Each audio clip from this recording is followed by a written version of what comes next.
a hablar del derecho del trabajo y varios cambios que trae también esta propuesta constitucional en relación a varios derechos, como el derecho a huelga. Y saludo a los invitados: David Acuña, presidente de la CUT, muchas gracias por acompañarnos, que viene por el apruebo, y Luis Lizama, profesor de Derecho del Trabajo de la Universidad de Chile, que representa al rechazo en esta ocasión. Primero, quiero que me den rápidamente una visión general de lo que opinan ustedes de lo que les gusta o no les gusta del texto. Partamos por David. Mira, nosotros hemos... Lo más importante para ti, una cosa. Lo más importante para nosotros es el trabajo decente. Trabajo decente es fundamental. ¿Por qué? Porque el trabajo decente conlleva muchas herramientas para el mundo del trabajo, conceptos IT, con ODS internacionales, lo cual nos permite tener un trabajo con sueldos dignos, un trabajo con seguridad de salud en el trabajo, un trabajo decente con libertad sindical y con muchas otras cosas que nos permiten también generar igualdad de condiciones. Así que para nosotros, principalmente el trabajo decente. ¿Lo positivo? O lo negativo, lo que tú quieras destacar. No, yo diría que, del punto de vista crítico, la principal dificultad de esta propuesta tiene que ver con el derecho a huelga. O sea, yo creo que el derecho a huelga, el modo que está regulado, significa tener una medida de presión extremadamente ilimitada para los trabajadores y los sindicatos. Creo que se desequilibra de una manera muy relevante la relación de trabajo entre el empleador y el trabajador. ¿Por qué razón? Porque desde ya se reconoce la huelga para todos los trabajadores y todos los funcionarios públicos, con la excepción de quienes trabajan en las Fuerzas Armadas y en la Policía. Solo ellos. Y agrega el proyecto de la Convención que la ley jamás podrá prohibir a otro trabajador o funcionario el derecho a huelga. O sea, queda limitado el punto de vista de... A ver, desmenucemos todo eso, partamos. Primero, una de las novedades es que ahora los funcionarios públicos también van a poder sindicalizarse, negociar colectivamente y tener derecho a huelga. ¿Bueno o malo? Los empleados públicos hoy día pueden sindicalizarse, pueden negocian colectivamente a través de la mesa del sector público, que es una negociación todos los años, una de las negociaciones ramales más grandes de Chile. Lo que no tienen efectivamente es el derecho a huelga, el derecho a poder tener esta herramienta que es fundamental para poner una relación entre empleadores y trabajadores. ¿Es adecuado entonces para usted? Claro, perfecto. A ver, desde el punto de vista jurídico, ellos tienen derecho a formar sindicatos, no tienen derecho a negociar colectivamente, ni tienen derecho a huelga.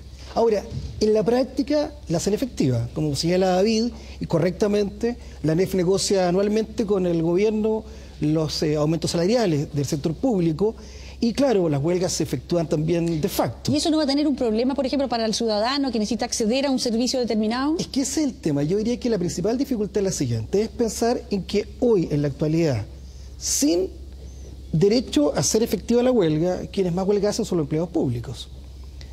Y eso queda manifiesto en los informes que efectúa anualmente COES, que señala que hay un aumento de las huelgas extralegales y que en una parte relevante son efectuadas por empleados públicos sin derecho a huelga. Y eso es una dificultad. Entonces uno diría, claro, si hago huelgas sin derecho, con un derecho a huelga reconocido a nivel constitucional y de la forma que está, porque yo diría que el tema central es el siguiente, no es que no se reconozca el derecho a huelga, es cómo se reconoce el derecho a huelga en la propuesta de la Convención. Si la dificultad es esa. Hay personas que han dicho que se considera de forma ilimitada, David. No, mira, el derecho a huelga es fundamental porque, a ver, las organizaciones sindicales no hacemos huelga por deporte. Una huelga es dolorosa. Una huelga en el mundo privado es dolorosa. Estar en la calle, estar sin remuneraciones, sin una relación laboral.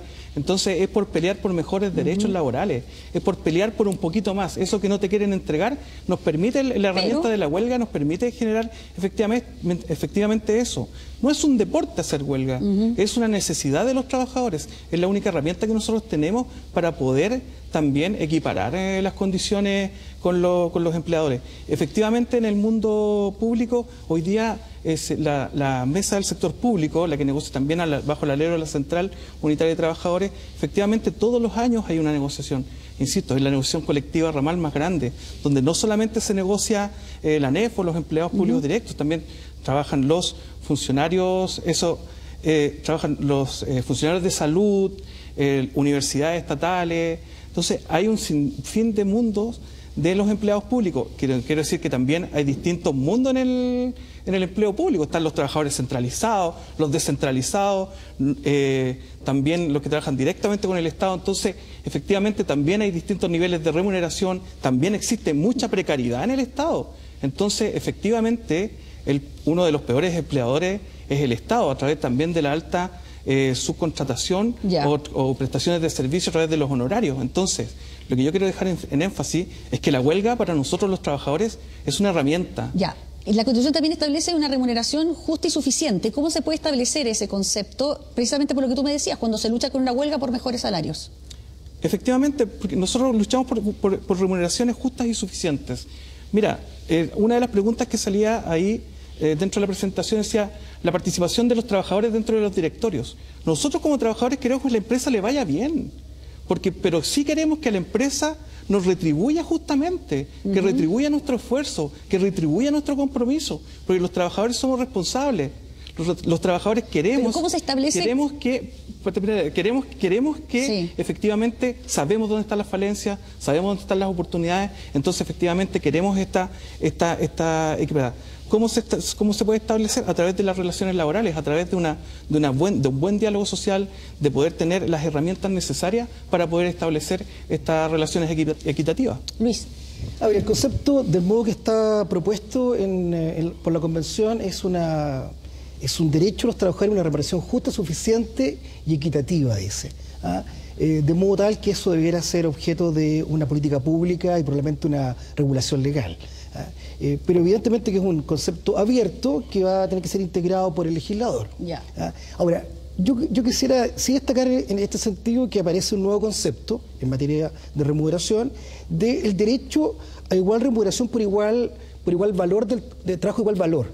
A esta idea de que en el fondo es establecer que no es por igual función, por igual tarea, sino que va a ser posible que alguien tenga una tarea distinta a otro trabajador, pero en la medida en que ese trabajo requiera cierta formación profesional, cierta capacidad o competencia que la persona tiene, va a tener derecho a acceder a una igual remuneración, o sea, yo diría o equivalente.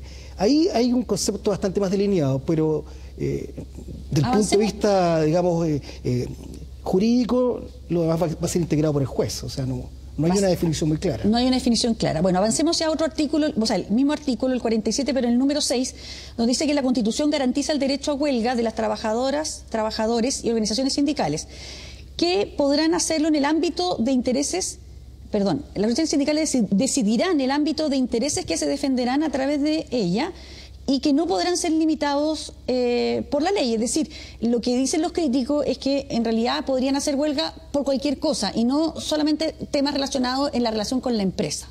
¿Es así o no, David? Mira, hoy día la huelga está limitada solamente a la negociación colectiva. Claro. Entonces, efectivamente, ¿qué pasa cuando efectivamente existen problemáticas que son más allá laborales, que afectan a muchos más trabajadores? Te puedo poner un ejemplo. Existen hoy día fechas para pagar los sueldos. ¿Qué pasa cuando los empleadores no pagan los sueldos efectivamente? Los trabajadores tienen que seguir trabajando, no pueden manifestarse de ninguna forma. ¿Por qué? Porque son desvinculados, son despedidos. Entonces, no tienen ninguna otra forma de manifestarse. Por eso yo insisto. ¿Pero no podría utilizarse, por ejemplo, la huelga para hacer manifestaciones de tipo político que no tuvieran que ver con la relación laboral? Pero los trabajadores no son políticos, no son los trabajadores hay de todo. No, porque efectivamente cuando tú quieres vincular el trabajo con política, nosotros los trabajadores nosotros queremos derechos laborales, nosotros queremos mejores condiciones. Nosotros no queremos cambiar la política del país. Nosotros como central, como dirigentes, somos dirigentes políticos, nosotros hacemos política sindical. Yo hago política sindical todos los días, los dirigentes hacemos política sindical todos los días, pero no queremos vincular también el tema de la política. Nosotros luchamos por derechos, por mejores condiciones, por mejores derechos, por tener este tema. Y la huelga, voy a insistir, nosotros es la herramienta necesaria para poder generar también este equilibrio entre empleador también y trabajador. Luis. No, yo creo que aquí efectivamente hay una exageración por parte de la Convención, una vez más, en el sentido de prever de que el interés puede ser definido en forma autónoma y libre por los sindicatos, dice la propuesta, ¿no? En consecuencia, uno podría decir que son cualquier tipo de interés, o sea, un interés que puede ser económico, aumento salarial, un interés social, la denuncia porque el empleador no ha cumplido, por ejemplo, con el pago de remuneraciones, como dice David, perfectamente, pero también puede ser intereses políticos, ¿no? En las que va a sufrir el empleador una huelga, pero sin capacidad de resolverla él, porque puede ser una huelga en contra del gobierno constituido. Entonces resulta que es absurdo, ¿no? Entregar una herramienta de presión al empleador, o sea, contra el empleador, pero que efectivamente no va a tener ninguna capacidad de resolverla él, ¿no? Porque va dirigida a un tercero. Nos quedan pocos minutos y hay dos temas que yo también, que antes de despedirnos queremos que plantear, por ejemplo, esta negociación que ahora puede ser por ramal, sectorial y territorial. Y que involucra a todas las empresas. Entonces yo me pregunto, por ejemplo, si esto se produce con empresas que son de distinto tamaño, grandes, medianas y chicas. ¿Cómo se puede ese concepto negociar para todas las empresas con diferentes realidades? Mira, lo que buscamos a través de la negociación ramal es instalar garantías mínimas de justicia social, garantías mínimas de condiciones laborales, garantías mínimas en sectores. Tú te puedes imaginar que hay sectores no sé, que en un supermercado, yo siempre hablo del supermercado porque yo trabajo en un supermercado, entonces me retan a veces porque digo, pero el supermercado, que en un líder no sean las mismas condiciones que en un Unimar, que en un líder tengan más condiciones que en él, que en un supermercado Unimar exploten a la pero gente. esos son supermercados del mismo tamaño, son grandes empresas, pero hablemos de un supermercado más chico. Pero por eso yo estoy hablando de grandes cadenas de supermercados que son similares y tienen condiciones distintas. Imagínate, hay comercios pequeños que tienen mejores condiciones los comercios pequeños, mini pymes, que grandes cadenas de supermercados. Eso es lo que estoy planteando. Cuando nosotros se habla de una negociación ramal, son colocar estándares para un sector completo. Mi pregunta es, por ejemplo, que si ese sector completo comprende empresas de distintos tamaños, a lo mejor para el pyme le va a costar cumplir con ese estándar. Pero por eso estamos hablando de estándares mínimos, porque después la negociación ramal, lo ideal es que lo que se busca es que después se asiente a través de las empresas, porque hay empresas que efectivamente pueden entregar más y mejores condiciones y hay empresas que pueden entregar condiciones mínimas y básicas. Entonces, ahí es donde nosotros tenemos que instalar esta línea transversal con derechos equitativos.